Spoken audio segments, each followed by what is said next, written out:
My God, आज जिस business case study को यहाँ रिकॉर्ड कर रहा हूँ उसको रिकॉर्ड करते हुए मेरे अंदर गूज बम्स आ रहे हैं, मेरे रोम रोम खड़े हो चुके हैं। और मैं सोच रहा हूँ यार, मजबूरी में ऐसा बिजनेस खड़ा हो सकता है। दो दोस्त मजाक मजाक में एक वेंचर को शुरू करते हैं, वो वेंचर $80 बिलियन का हो सकता है। वो उसको लेके 50 इन्वेस्टर्स के पास जाते हैं, खांटी एकदम डीप विजडम वाले इन्वेस्टर्स, और किसी को उस व्यापार में दम नजर नहीं आ रहा।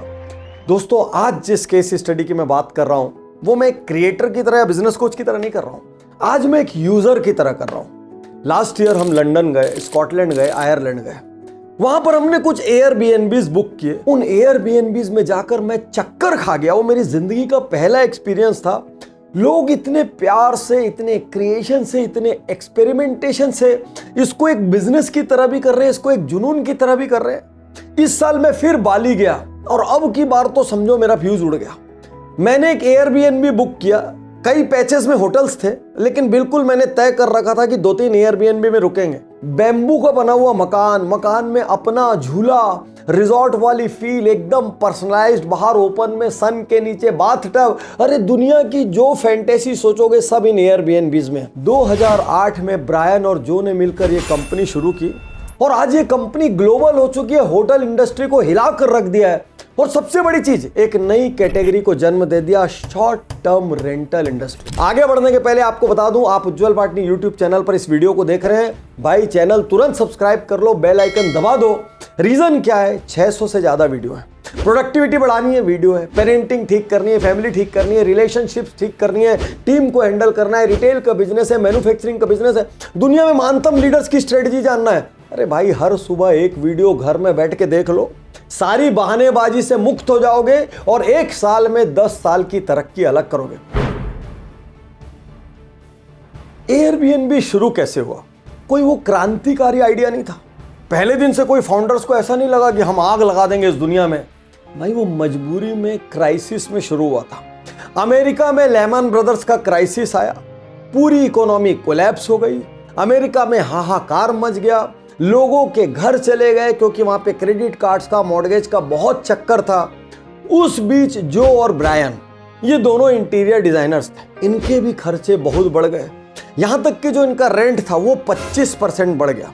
इनकी कमाई सीमित थी, इनको समझ नहीं आया क्या करें। तो इनके दिमाग में आइडिया आया, यार अपने घर में 1-2 कमरा एक्स्ट्रा है, इनको रेंट पर उठा देते हैं। उसी वक्त वहां पर एक डिजाइन की कॉन्फ्रेंस होने जा रही थी। उन्होंने अलग अलग जगह ऐड डाल दिए, फैला दिए चारों तरफ कि भाई हमारे पास रूम है, हम आपको यहाँ पर एयर मैट्रेस देंगे, आप लोएस्ट कॉस्ट में यहाँ पर आके रह सकते हो, और आप बोलोगे तो हम आपको शहर भी दिखा देंगे। उनको इस आइडिया को डालते वक्त कोई अंदाज नहीं था कि क्या होगा, लेकिन एक चमत्कार हुआ। बहुत सारे लोगों ने अप्लाई करना शुरू किया। लोगों ने अपने लिंक्डइन के प्रोफाइल्स भेजे, अपने रिज्यूम्स भी भेजे, ताकि वो बता सके कि भाई सुनो, तुम हमको अपने घर में जगह दे सकते हो और ये इतना रिस्की नहीं है। और वहां पर उनको ये लगा, यार ये तो एक बिजनेस में कन्वर्ट हो सकता है। एक वेबसाइट बनाई, airbedandbreakfast.com, और यहां पर उन्होंने लोगों को कहा कि भाई शॉर्ट टर्म रहने के लिए आप क्वार्टर्स ले लो, साथ में हम आपको ब्रेकफास्ट दे देंगे। और धीरे धीरे धीरे धीरे लोगों का इसमें इंटरेस्ट आना शुरू हुआ। सबसे बड़ी बात क्या थी, यहां पर दोनों टाइप के लोगों का इंटरेस्ट आ रहा था। एक वो जिनको रुकने के लिए एक सस्ती अफोर्डेबल जगह चाहिए, और एक वो जिनको पैसे की जरूरत है, जिनकी नीड्स ज्यादा है और वो किसी भी तरह मजबूरी में अपने घर को भी किराए पर देने को तैयार हैं। लेकिन ये सब कुछ इतना रोजी नहीं था। अब टेक प्लेटफॉर्म बनाना था, इसको एक्सपेंड करना था, ऑफिसेस खोलने थे। तो वो दोनों इन्वेस्टर्स के पास गए। अब देखिए इन्वेस्टर्स के पास क्या कमाल हुआ। वो इन्वेस्टर्स के पास बैठते और जैसे ही वो इन्वेस्टर्स को बताते, आदमी अपने घर का एक कमरा किराए पर देगा, जिसके घर में वो खुद रहता है अपनी पत्नी के साथ, बच्चों के साथ, बेटियों के साथ। सामने वाला बोलता है, पागल हो, मूर्ख हो, कौन व्यक्ति दुनिया में अपना घर, रहता हुआ घर किराए में देगा, उसमें एक कमरा किराए पे देगा, अपने बाथरूम को यूज करने देगा, अपने किचन में ब्रेकफास्ट बना के देगा? पागल हो गए हो तो? कोई रेप हो गया तो, कोई मर्डर हो गया तो? और 1-2 नहीं, 25 से ज्यादा इन्वेस्टर्स ने उनके प्रोजेक्ट को आउटराइट रिजेक्ट किया। 1 रुपया फंडिंग उनको इनिशियल स्टेजेस में नहीं मिली और सब लोगों ने बोला मूर्ख है, क्रेजी आइडिया है। कहीं ने समझाया बंद कर दो, नहीं तो तुम लीगल में फंसोगे, पूरी जिंदगी जेल में काटोगे। कभी कभी ये हो सकता है कि आपका प्रोडक्ट या आपका आइडिया समय से इतना आगे का हो भाई लोगों को समझ ही ना आए। इसका मतलब ये नहीं है कि वो आइडिया खराब है, इसका मतलब ये है कि भाई अब थोड़ी एक्स्ट्रा मेहनत डालनी पड़ेगी और आपको फर्स्ट मूवर का जबरदस्त एडवांटेज मिलेगा, क्योंकि आप लोगों के सोचने से पहले उनको एक प्रोडक्ट दे रहे हैं। सबसे बड़ा चैलेंज ये था कि ट्रस्ट कैसे पैदा हो, दो लोगों का ट्रस्ट। एक जिसके मकान में कोई रहने आ रहा है उसको ट्रस्ट कैसे पैदा हो कि आने वाला व्यक्ति अच्छा है, उसको मैं अपने घर में रख सकता हूँ, वो यहाँ पर कोई क्राइम नहीं करेगा, कोई हादसा नहीं होगा, मैं जिस नेबरहुड में रह रहा हूँ वहाँ पर कोई प्रॉब्लम नहीं होगा। और दूसरे साइड जो बुक कर रहा है वो ये सोच रहा है यार मैं जिसके घर जा रहा हूँ वो घर कैसा होगा, उसमें साफ सफाई होगी कि नहीं, उसके होस्ट कल्चर्ड होंगे कि नहीं, मैं उनसे मैच कर पाऊंगा कि नहीं, वहाँ कोई प्रॉब्लम तो खड़ी नहीं होगी। अच्छा, जो ये बता रहे हैं घर उतना अच्छा है कि नहीं। तो यहाँ पर ब्रायन और जो दोनों रिसर्च में जुटे कि ये ट्रस्ट बिल्डिंग एक्सरसाइज कैसे की जाए। तो यहाँ पर डिजाइन स्टूडेंट्स होने के नाते उन्होंने इसके ह्यूमन रिलेशनशिप एंगल को डिजाइन करने का प्रयास शुरू किया। सबसे पहले उन्होंने एक चीज लॉन्च की, मीटिंग योर होस्ट। अब मान लीजिए मैं बुकिंग करने जा रहा हूं तो मुझे होस्ट का एक डिस्क्रिप्शन मिलता था, होस्ट कैसा है, क्या उसकी पढ़ाई है, कहाँ पर रहता है, उसकी फैमिली कैसी है, उसको क्या चीज़ें पसंद है, वो कैसा काम करता है, उसके पास यदि डॉग्स हैं तो वो डॉग्स कैसे हैं। तो बड़ा पर्सनल सा डिस्क्रिप्शन जब होस्ट का आता था मीटिंग योर होस्ट में, तो यहाँ पर जो बुक कर रहा है ना उसका एक बिलीफ सिस्टम बिल्ड होता था, अरे यार ये भी डॉग प्रेमी है, मैं भी डॉग प्रेमी हूँ, इसकी भी इतनी उम्र की बेटी है, मेरी भी इतनी उम्र की बेटी है, अच्छा ये भी वॉलीबॉल पसंद करता है, मैं भी वॉलीबॉल पसंद करता हूँ, अच्छा ये भी आर्ट पसंद करता है, मैं भी आर्ट पसंद करता हूँ। तो वहाँ पर पहुँचने के पहले एक अलाइनमेंट बिल्ड हो जाता था। सेकेंड उन्होंने लॉन्च किया गेस्ट रिव्यूज। भाई गेस्ट रुक के खुद बताया ना घर कैसा है, जिसका घर है या जिसका जो भी फ्लैट अपार्टमेंट लीज पर आ रहा है वो तो बोलेगा ये एक नंबर है, इससे अच्छा हो नहीं सकता। लेकिन क्या गेस्ट ऐसा बोलेगा? तो गेस्ट ऐसा लिखते थे कि वहां पर खिड़की से एक सूरज की किरण सीधे जो बेड पर आती है वो अकल्पनीय है। कोई गेस्ट लिखता था कि वहां के बरामदे में एक 100 साल पुराना पेड़ है, उस पेड़ के नीचे अद्भुत शांति मिलती है। कोई लिखता था वहां पर एक पेट डॉग है, उस डॉग के साथ घंटों आप खेल सकते हो। कोई लिखता था कि वहां पर एक केक मिलता है, वो केक अनबिलीवेबल है, जरूर मांग कर खाना। तो अलग अलग एक्सपीरियंसेस जब लोग लिखते थे, और वो आर्टिफिशियल नहीं होते थे, वो गेस्ट तो खुद लिख रहे हैं, नेचुरल एक्सपीरियंस होते थे। तो मजे की बात, उन रिव्यूज की वजह से लोगों का ट्रस्ट बिल्ड होने लगा। जितने अच्छे रिव्यूज, जितनी अच्छी रेटिंग, जितनी अच्छी होस्ट की रेटिंग, जितनी अच्छी प्रॉपर्टी की रेटिंग, उतना ज़्यादा बुकिंग का रेशियो बढ़ने लगा। और एक तरीके से होटल को भी कई बार आप उतना गहराई से नहीं जानते जितनी गहराई से आप किसी एयरबीएनबी में घुसने के पहले उसको जानते हैं। अब यहाँ पर एक चैलेंज और बचा था कि भाई जो गेस्ट आ रहा है वो कैसा है। तो इन्होंने एक छोटा सा क्वेश्चनियर डिजाइन किया जो गेस्ट को भरना पड़ता था। उस क्वेश्चनियर के माध्यम से गेस्ट की पूरी बेसिक जानकारी आती थी। वो एकदम कोल्ड या क्रीपी सा नहीं था, इंटरेस्टिंग क्वेश्चनियर था। और जो होस्ट था उसको पहले से पता होता था कि जो गेस्ट आ रहा है वो कैसा है। तो इन 3 स्टेप्स की वजह से पूरी की पूरी ट्रस्ट बिल्डिंग क्रिएट हुई और एयरबीएनबी की एक्सेप्टेंस बढ़ी। देखो जो मैं आज बता रहा हूं ना, ये बहुत बड़ा लेसन है। हमको खुद को कोई आके बोल दे कि अपने घर में एक अनजान आदमी को जगह दो, और रोज नए नए अनजान आदमी आएंगे, वो आप ही के साथ खाएंगे, आप ही के साथ रहेंगे, और हो सकता है आपका वॉशरूम यूज करें, आपके गार्डन में बैठे, सब कुछ करें। हम में से 99% लोग हिल जाएंगे, बोलेंगे नहीं। तो इस कंसेप्ट को स्वीकार करवाने के लिए जिस लेवल की ट्रस्ट बिल्डिंग एक्सरसाइज हुई होगी, अनइमेजिनेबल है। सालों से ये मैं बिजनेस गुरुकुल में पार्टिसिपेंट से कहते आया हूं कि अपने एंड यूजर से बात करो, फील्ड में जाओ, जो लोग प्रोडक्ट का उपयोग कर रहे हैं उनसे समझो एक्चुअल चैलेंजेस क्या हैं। वाई कॉम्बिनेटर के को फाउंडर पॉल ग्राहम ने इनको सलाह दी, यार तुम लोग सैन फ्रांसिस्को से निकलकर न्यूयॉर्क आओ, वो तुम्हारा सबसे बड़ा मार्केट होगा, वहां पर आकर एक्चुअल यूजर से बात करके समझो तो सही चैलेंज क्या है। अब एज अ कंपनी एयरबीएनबी का जो फर्स्ट यूजर था वो था जो अपने मकान, अपार्टमेंट, फ्लैट को रेंट पर दे रहा है। अब इन भाइयों के पास एक अलग ही किस्म का चैलेंज था। इनके पास पैसे नहीं थे, 9 महीने हो चुके थे कंपनी को खोले, कोई फंडिंग नहीं हुई थी, एकदम ड्राई हालत में थे, बड़ी मजबूरी में कंपनी को रन कर रहे थे। लेकिन जिसको व्यापार बड़ा करना होता है ना, वो कैसे ना कैसे साधन जुगाड़ लेता है। Paul Graham gave us a series of advice that probably changed our business forever. It's better to have 100 people that love you, 100 customers that love you, than a million customers that just sort of like you. ये लोग भी जुगाड़ कर निकल पड़े, San Francisco से New York पहुंच गए और 4 हफ्ते वहां रहे। हर वीकेंड पर ये अलग अलग एयरबीएनबी होम्स में जाते और वहां पर होस्ट के साथ बात करते। ऐसी गजब की इनसाइट्स मिली, एयरबीएनबी चेंज हो गया। यहां पर ऊपर में बताने की जगह मैं आपको कुछ टेकअवेज देता हूं।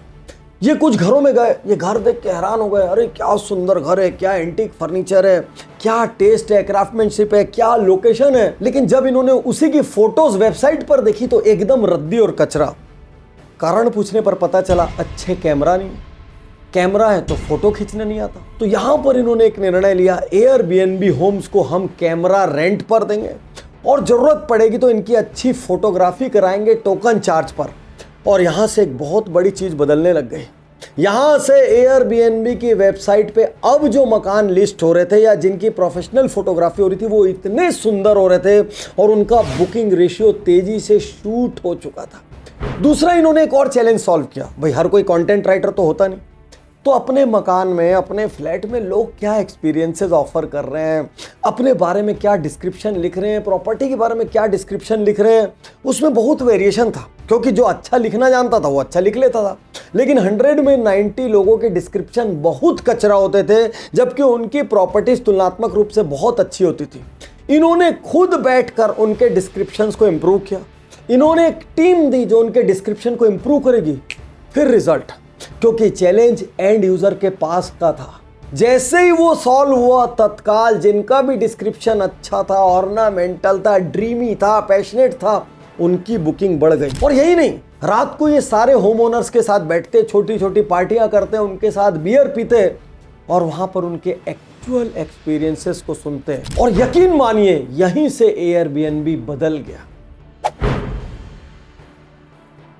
इस बिजनेस की मुझे सबसे यूनिक बात क्या लगी, यहां पर कस्टमर व्यापारी बन गया, यहां पर कस्टमर बिजनेस ओनर बन गया, यहां पर कस्टमर एंटरप्रेन्योर बन गया। देखिए, पहले यही लोग जाते थे, अलग अलग जगह पर होटल्स बुक करते थे, लॉजेस बुक करते थे। अब इन्हीं के घर खुद लॉज में, होटल में इनडायरेक्टली कन्वर्ट हो गए।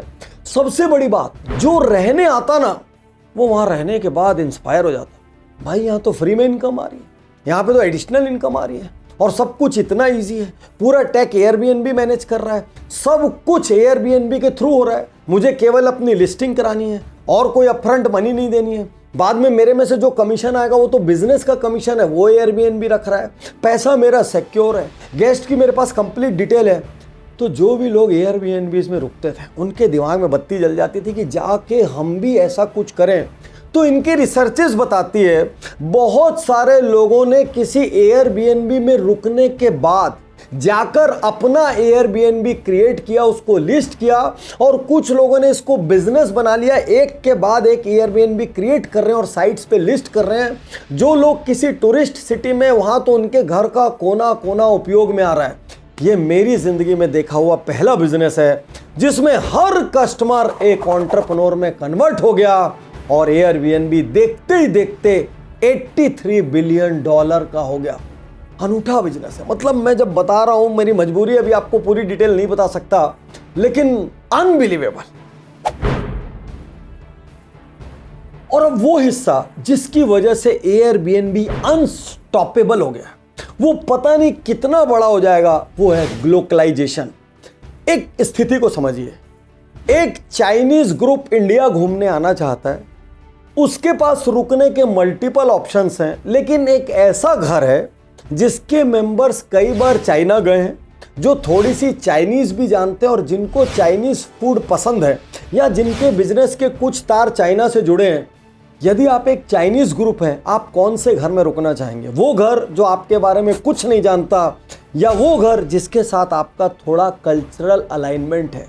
यदि इंडिया से कोई पंजाबी यूएस या कनाडा घूमने जाता है, वो वहां पर एक प्योर अमेरिकन या कोई और एथनिसिटी के घर में रुकता है, उसकी जगह किसी इंडियन के घर में रुकता है, और या उससे और डीप आते हुए और ग्लोकल होते हुए वो एक पंजाबी के घर में रुकता है, जहां पर उसको पंजाबी बोली मिल जाएगी, पंजाबी खाना मिल जाएगा, अपनेपन वाली फीलिंग मिल जाएगी और इंडिया के रूट्स जुड़ जाएंगे। कहाँ रुकेंगे आप? आप नेचुरली एक अननोन को सेलेक्ट करने की जगह एक पंजाबी को सेलेक्ट करेंगे, यदि आप एक पंजाबी हैं तो, in most of the cases. और एयरबीएनबी इतना जबरदस्त ग्लोकलाइजेशन कर रहा है कि आपको यह समझ आ जाता है आपके टेस्ट का कौन व्यक्ति है, जिसके फूड प्रेफरेंसेस, जिसकी लैंग्वेज प्रेफरेंसेस, जिसकी लिविंग स्टाइल प्रेफरेंसेस आपसे मिलती है, और आप उनको सेलेक्ट कर सकते हैं। और इसी के साथ इन्होंने tagline they the, welcome each other with love. अब जो व्यक्ति अपने घर में रोक रहा है, वो महज आपको छत नहीं दे रहा है, एक होटल की तरह दीवारें नहीं दे रहा है, वो आपको प्रेम दे रहा है, वो आपके साथ बैठ के गप मार रहा है, वो बाद में आपका दोस्त बना हुआ है। और बहुत सारे एयरबीएनबी थोड़ा मैकेनिकल भी हो चुके हैं, उन्होंने वहां पर अपने स्टाफ रख दिए जो मैनेज करते हैं, लेकिन बहुत सारे लोग पैशनेटली अपने घर में गेस्ट को रखते हैं। बहुत सारे ओल्ड एज के लिए तो हर दिन एक नया एंटरटेनमेंट और एंगेजमेंट का सब्जेक्ट हो चुका है। तो मैं ये मानता हूं एयरबीएनबी अनस्टॉपेबल है। मैं ये मानता हूं कि एयरबीएनबी हमारे लिए एक बहुत बड़ा इंस्पिरेशन है। कैसे स्क्रैच से बिना सुविधाओं के व्यापार खड़ा हो सकता है, कैसे एक बहुत ही स्ट्रेंज मार्केट में ट्रस्ट बिल्डिंग एक्सरसाइज हो सकती है, कैसे एंड यूजर यानी कस्टमर के साथ बैठ के एक्चुअल प्रॉब्लम्स को सॉल्व करके बिजनेस को बड़ा किया जा सकता है, और कैसे ग्लोबलाइजेशन यानी जैसा देश वैसा भेष करके अपने व्यापार में पंख लगाए जा सकते हैं। तो अब आप क्या करेंगे? आप अगले किसी शो में चले जाएंगे, या आप अभी बैठकर ईमानदारी से सोचेंगे मैं इसमें से अपने व्यापार में कौन सी स्ट्रेटजी का उपयोग कर सकता हूं। और जितने लोग भी नया व्यापार करने की सोच रहे हैं, जिनके आइडियाज को बहुत लोगों ने रिजेक्ट कर दिया, एयरबीएनबी की केस स्टडी आपसे कहती है निराश मत होइए। हो सकता है आपका व्यापार समय से ज्यादा पहले आ गया हो, या बहुत फ्यूचरिस्टिक हो, लोगों की पकड़ में नहीं आ रहा हो। एक छोटा सा पायलट रन करके तो देखिए। शुक्रिया, धन्यवाद, थैंक यू। मैं तैयार हूँ, मैं तैयार